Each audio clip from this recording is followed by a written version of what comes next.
Hello students, I am Dr. Seema Misra from Dr. Viren Swarup Institute of Professional Studies। आज मैं आपको BA second year के educational guidance and counselling paper के second unit में के अंतर्गत आपको बताऊंगी टाइप्स ऑफ काउंसलिंग के बारे में। तो जो टाइप्स ऑफ काउंसलिंग होती हैं यानी कि काउंसलिंग के प्रकार, तो वो काउंसलिंग या परामर्श तीन तरीके का होता है, जैसे direct counselling, non directive counselling and elective counselling. यानी कि निर्देशात्मक परामर्श, अनिर्देशात्मक परामर्श और आपका तीसरा है इलेक्ट्रिक। तो इसमें क्या है कि जो ये तीन तरीके के जो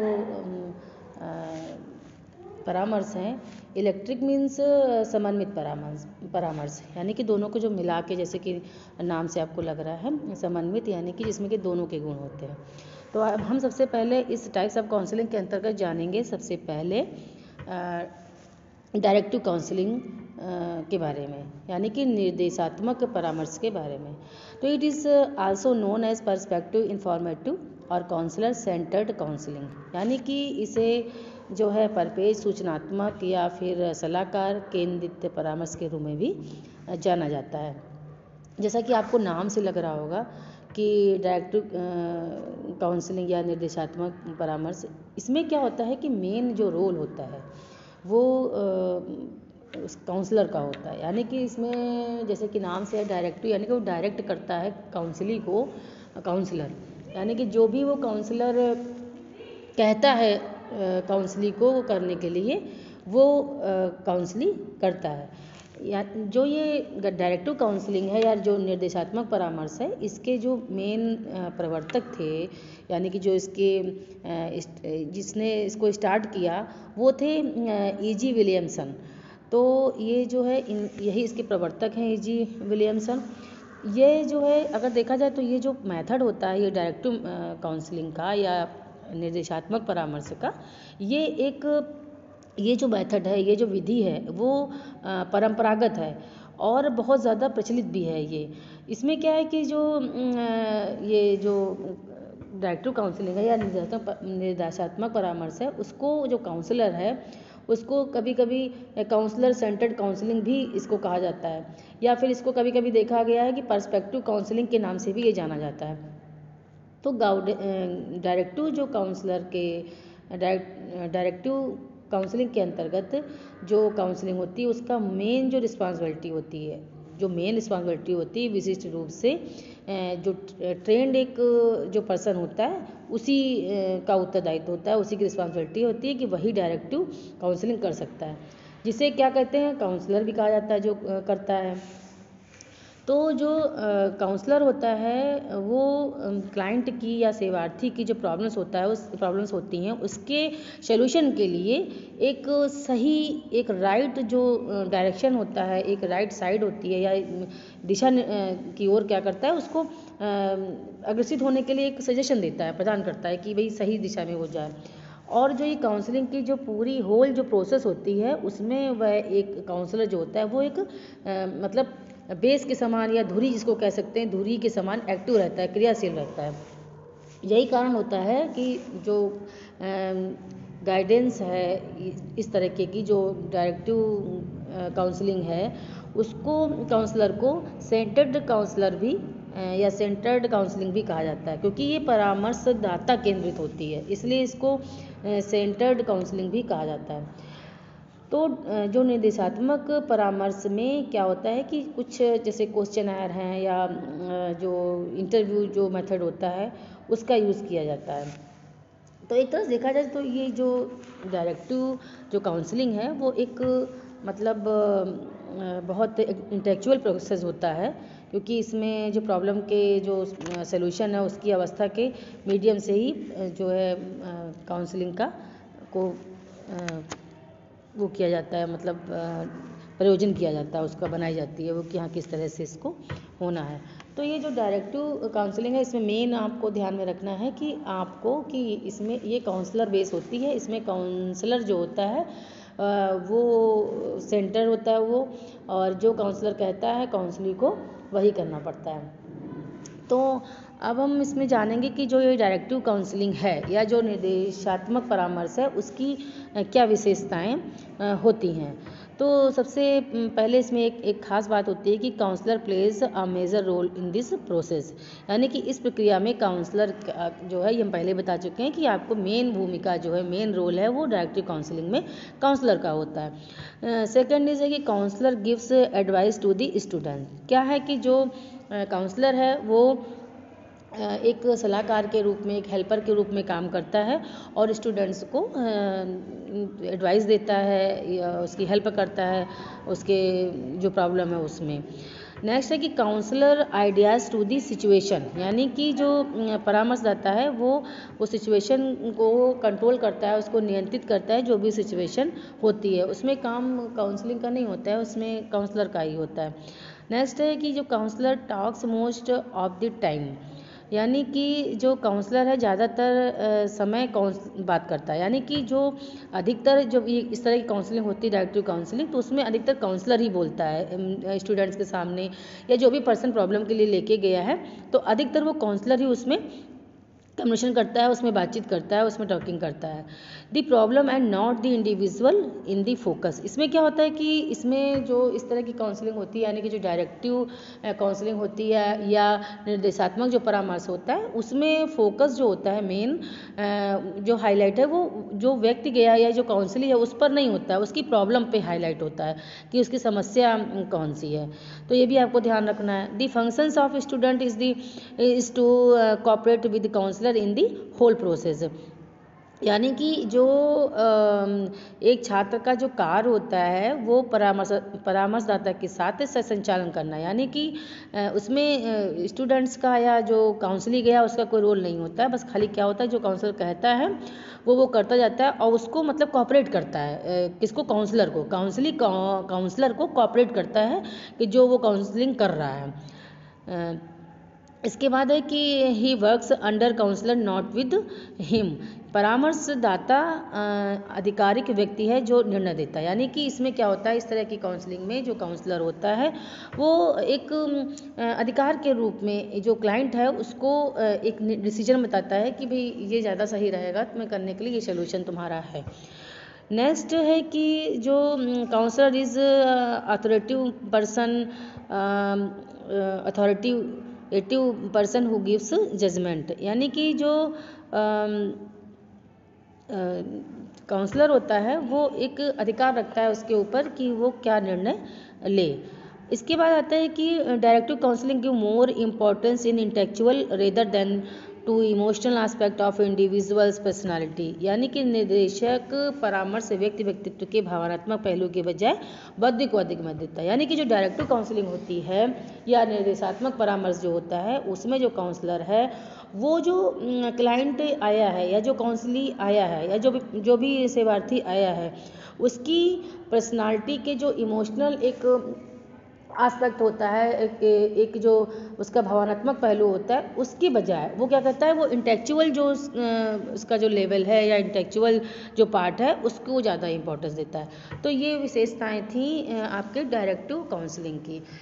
तो दो चीज़ में आपको इसमें ध्यान रखना है कि वो उसमें जजमेंट जो है काउंसलर देता है कि हाँ इस तरह से आप इस सोल्यूशन निकाल सकते, सजेशन देता है, और इसमें प्रॉब्लम को ज़्यादा इम्पोर्टेंस दी जाती है बजाय व्यक्ति के, बजाय काउंसलिंग के, और साथ ही इसमें काउंसलर मेन होता है काउंसलिंग के बजाय। तो नंबर 1 पे काउंसलर होता है, दूसरे नंबर पर प्रॉब्लम होती है, ठीक है, थर्ड पर्सन पे काउंसलिंग चला जाता है। तो ये आपको डायरेक्टिव काउंसलिंग में इस 3 चीज़ों को ध्यान रखना है कि काउंसलर को ज़्यादा इंपॉर्टेंस दी जा रही है, फिर सेकंड इस प्रॉब्लम को ज़्यादा इंपॉर्टेंस दी जा रही है, तब जाके काउंसलिंग को, और इसके बाद जजमेंट में बहुत कुछ हाथ काउंसलर का होता है, ठीक है। अब हम आपको बताते हैं कि डायरेक्टिव काउंसलिंग के जो स्टेप्स होते हैं वो कैसे, मतलब कैसे की जाती है, कौन से वो स्टेप हैं जिसको करके स्टेप को वो डायरेक्टिव काउंसलिंग पूरी होती है। तो जो विलियमसन थे उन्होंने इसके निर्देशात्मक परामर्श के या डायरेक्टिव काउंसलिंग के 6 स्टेप बताए हैं। पहला क्या होता है कि एनालिसिस ऑफ द प्रॉब्लम, यानी कि समस्या का विश्लेषण। जो काउंसलिंग जाता है तो काउंसलर सबसे पहले उसका विश्लेषण करता है प्रॉब्लम का। कि क्या प्रॉब्लम है उसको एनालाइज करता है। फिर इसके बाद सिंथेसिस ऑफ द प्रॉब्लम यानी कि समस्या का फिर संश्लेषण करता है। फिर डायग्नोसिस ऑफ द प्रॉब्लम, फिर समस्या का निदान करता है कि भाई क्या है प्रॉब्लम। फिर prognosis of predicting future development of the students problem यानी कि समस्या के भविष्य की भविष्यवाणी, यानी कि जो प्रॉब्लम है आज लेके वो आया है। तो क्योंकि हमने पहले बता चुके हैं कि इस पर रिसर्च होता है, व्यक्ति रिसर्च पर डिपेंड करती है काउंसलिंग। तो जो प्रॉब्लम है उसको पिछला उसका स्टडी करके, उसकी पिछली लाइफ की उसके रिकॉर्ड को देख करके वो जो फ्यूचर में क्या है उस पर प्रोडक्शन या उसकी भविष्यवाणी वो करता है। काउंसलिंग एंड ट्रीटमेंट, फिर क्या करता है, फिर काउंसलिंग करता है यानी कि परामर्श देता है और फिर उसका ट्रीटमेंट करता है, उस प्रॉब्लम को सुझाव देता है, सजेशन देता है ना, रिजल्ट निकालता है। फॉलो अप एंड इवेल्युएशन यानी कि फिर जो है अनुवर्ती सेवा देता है और उसका इवेल्युएशन करता है। तो ये स्टेप 6 है जो डायरेक्टिव काउंसलिंग में यूज़ किए जाते हैं। तो इसके बाद हम आते हैं नॉन डायरेक्टिव काउंसलिंग में कि नॉन डायरेक्टिव काउंसलिंग क्या होती है। सेकेंड इज, तो नॉन डायरेक्टिव काउंसलिंग को गैर निर्देशात्मक परामर्श कहा जाता है। It is also known as permissive counselling, client oriented counselling और काउंसली ओरिएंटेड काउंसलिंग। अनुमोदित परामर्श, ग्राहक उन्मुख परामर्श, जैसे वो था उसमें काउंसलर में महत्व रखता था, इसमें कौन रखता है, इसमें काउंसलिंग महत्व रखता है। ठीक है, तो कार्ल रोजर्स थे तो मेन, जैसे उसमें विलियमसन थे, इसमें नॉन डायरेक्टिव के कार्ल रोजर्स जो हैं वो महत्व रखते थे। तो जो ये अनिर्देशात्मक परामर्श है इसका प्रतिपादन एवं प्रसिद्ध करने का जो श्रेय है वो कार्ल रोजर्स को जाता है। अनिर्देशात्मक परामर्श में को जो है वो क्लाइंट सेंटर्ड या सेवार्थी केंद्रित परामर्श भी कहा जाता है या उसके नाम से भी इसको जाना जाता है। तो जो नॉन डायरेक्टिव काउंसलिंग है उसमें जो क्लाइंट है उसको बिना किसी डायरेक्ट मतलब या फिर इनडायरेक्ट इंस्ट्रक्शन के लिए जो सेल्फ डिपेंडेंट है या सेल्फ इंटरव्यू है एवं जो इंसाइट है कि और उसको क्या किया जाता है, उसको उन्मुख किया जाता है, उसको बताया जाता है। तो नॉन डायरेक्टिव जो काउंसलिंग होती है उसका ये बिलीव होता है कि जो पर्सन है उसके अंदर भी उसकी जो स्वयं की समस्या को सुलझाने के लिए पर्याप्त जो है उसके अंदर एबिलिटी है, कैपेसिटी है, साधन उसमें, रिसोर्सेज उसके अंदर खुद भी हैं, ऐसा जो है नॉन डायरेक्टिव काउंसलिंग मान के चलती है। यानी कि जो कार्ल रोजर्स के समर्थक हैं वो कहते हैं कि व्यक्ति के पास जो समस्या है उससे निपटने के लिए उस व्यक्ति के पास स्वयं भी उसके अंदर बहुत सारे साधन हैं और बहुत सारे सजेशन हैं। तो जो काउंसलर का कार्य क्या है कि केवल मतलब नॉन डायरेक्टिव में है कि वो कहते हैं कि जो काउंसलर का सिर्फ कार्य क्या होता है कि केवल ऐसा इन्वायरमेंट प्रदान करना जिससे कि सेवार्थी अपने विचारों, अपने भावनाओं को जो है वो अभिव्यक्त कर सके, एक्सप्लेन कर सके। इसमें जो है जो क्लाइंट तथा काउंसलर के बीच में जो रिलेशनशिप होती है वो पारस्परिक मतलब बिलीव पर, विश्वास पर डिपेंड करती है या आधारित होती है। जो नॉन डायरेक्टिव काउंसलिंग है उसमें इंटेलेक्चुअल जो एस्पेक्ट्स होते हैं या जो बौद्धिक पक्ष होते हैं उनकी अपेक्षा संवेगात्मक पक्षों पर यानी कि इमोशनल एस्पेक्ट पर ज़्यादा बल दिया जाता है। उसमें किस पे बल दिया जा रहा था, डायरेक्टिव में इंटेलेक्चुअल एस्पेक्ट पर, मगर इसमें किस में दिया जा रहा है, इमोशनल एस्पेक्ट पर। मतलब यानी कि एकदम अपोजिट हो गई है ना। उसमें समस्या पर ज़्यादा ध्यान दिया जा रहा था, इसमें व्यक्ति पर ध्यान दिया जा रहा है। उसमें काउंसलर मेन था, सेंटर्ड थी, ये काउंसलिंग सेंटर्ड है ना। उसमें इंटेलेक्चुअल एस्पेक्ट पर बल दिया जा रहा था, इसमें क्या है, इसमें इमोशनल एस्पेक्ट पर बल दिया जा रहा है। तो ये नॉन डायरेक्टिव काउंसलिंग है। अब इसमें क्या विशेषताएं पाई जाती हैं, इसमें पाई जाती हैं कि जो निर्देशात्मक परामर्श के लिए गैर निर्देशक परामर्श विपरीत है। यानी कि ये इसमें विशेषता क्या है कि वो जो डायरेक्टिव काउंसलिंग है उसके ये अपोजिट है। इसमें क्या होता है, छात्र एक प्रमुख भूमिका भी निभाता है, ये हम बता ही चुके हैं कि ये जो है काउंसलिंग सेंटर्ड होती है। काउंसलर इसमें क्या रहता है, चुपचाप रहता है, काउंसलर जो चुपचाप रहता है, जबकि जो छात्र या जो क्लाइंट है वो समस्या के बारे में फ्री होकर के सब कुछ बताता है, कम्युनिकेशन करता है, बोलता है। और जो काउंसलर है वो कभी कभी कुछ ना कुछ कमेंट्स भी करता है जब वो बोलता है। और जो जो सलाहकार है या जो काउंसलर है वो कभी कभी बीच बीच में कुछ ना कुछ सवाल भी क्वेश्चंस भी करते रहते हैं, है ना। और काउंसलर है वो स्टूडेंट की समस्या के सॉल्विंग के बारे में सोचने में हेल्प करता है कि हाँ, जैसे नहीं कभी कभी होता कोई बताता है तो कहता है हाँ और बताओ ये भी तो हो सकता है, ऐसा भी है, तो बीच बीच में कुछ ना कुछ वो बोलता जाता है। और यह परामर्श का वास्तविक उद्देश्य है, यानी कि सोचने में मदद करना, उसको पॉजिटिव सोचना, उसको उसका समस्या को देखने का जो एक तरीका होता है उसको अच्छा बना देना कि वो उसको प्रति पॉजिटिव सोचने लगे या शार्प सोचने लगे। तो ये इसकी विशेषताएं थी। अब जो स्टेप आते हैं कि इसके स्टेप क्या हैं, वो रोजर्स ने इसके नॉन डायरेक्टिव स्टेप बताए हैं, नॉन डायरेक्टिव काउंसलिंग के सजेस्ट किए हैं। उसमें कि जो ये काउंसलिंग है ये व्यक्ति की मदद के लिए की जाती है और मदद की स्थिति आमतौर पर परिभाषित किया जाता है। काउंसलर व्यक्ति को अपनी भावनाओं की स्वतंत्र अभिव्यक्ति के लिए प्रोत्साहित करता है ना। और काउंसलर जो है वो ग्राहक की नकारात्मक यानी कि जो काउंसलिंग होता है उसकी नेगेटिव और पॉजिटिव जो फीलिंग्स होती है उसको पहचानता है और उसका क्लासिफिकेशन करता है। यह जो परामर्श है या ये जो काउंसलिंग है उसमें जो काउंसलिंग होता है उसमें इंसाइट डेवलप करता है और काउंसलर एक इस न्यू फीलिंग्स को एक प्रतिबंधित और स्पष्ट करता है और समस्या के समझता है और यह बढ़ती आज़ादी की भावना विकसित करता है। काउंसलर या जो काउंसली है उसके संकेत देखने के बाद फिर उसके बाद क्या करता है, फिनिश का सजेशन देता है। तो ये स्टेप थे नॉन डायरेक्टिव के। तो आप अब अंतर भी समझ गए होंगे कि क्या होता है अंतर ये उसमें, क्योंकि ये जो है वो बेस्ड है, काउंसलिंग बेस्ड है, ठीक है। अब आते हैं इसका तीसरा जो टाइप है वो है इलेक्टिव काउंसलिंग, यानी कि इसको समन्वित काउंसलिंग या समन्वित परामर्श भी कहते हैं और इसको पारिवारिक परामर्श भी कहा जाता है।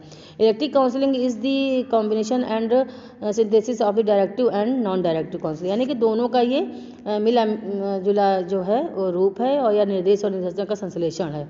इसमें क्या होता है, यहाँ निर्देशक जो है परामर्शदाता काउंसलर और काउंसलर दोनों सक्रिय और सहकारी होते हैं। यानी कि उसमें क्या था, सबसे पहले वाले में डायरेक्टिव में काउंसलर एक्टिव था, उसी पे बेस पे था, वही सेंटर काउंसलर सेंटर्ड थी। फिर नॉन डायरेक्टिव में जो है वो काउंसलिंग सेंटर थी। इसमें क्या है, दोनों एक्टिव रहते हैं, काउंसलिंग भी और काउंसलर भी, इसीलिए इसका नाम इक्लेक्टिक है, काउंसलिंग है, पारिवारिक है या समन्वित है, ठीक है। वो task turn by turn and problem is solve jointly, यानी कि दोनों बातचीत बारी बारी से करते हैं और जो प्रॉब्लम होती है उसको संयुक्त रूप से उसको सोल्यूशन निकालते हैं, उसको हल करते हैं, ठीक है। अब तो लेकिन ये क्या है कि इलेक्टिव जो काउंसलिंग है इसी को सबसे ज़्यादा अच्छा और सबसे बेस्ट माना जाता है, क्योंकि देखो दोनों का इसमें रोल होता है। यानी कि काउंसलिंग भी अपनी बात फ्री होकर के कहता है, पूछता है, कहता है, सजेशन देता है, और काउंसलर भी करता है। उसमें डायरेक्टिव में क्या है, सिर्फ काउंसलर जो है सेंटर्ड है, और नॉन डायरेक्टिव में क्या है, काउंसलिंग सेंटर्ड है। मगर इसमें क्या है, दोनों अपना अपना रोल अदा करते हैं। तो आज हमने जाना टाइप्स ऑफ काउंसलिंग के बारे में। आई होप आपको तीनों जो तरीके की या तीनों प्रकार के जो परामर्श होता है या जो 3 टाइप्स काउंसलिंग है वो आपको पता चल गई होगी अच्छी तरीके से, और आपको समझ में भी आ गई होगी। मगर इसके बावजूद भी अगर आपको समझ में नहीं आती तो आप हमसे क्वेरी कर सकते हैं, मेरा नंबर सबको पता है, आप उससे पूछ सकते हैं। तो आज के लिए इतना ही। Thank you students. Okay, bye bye.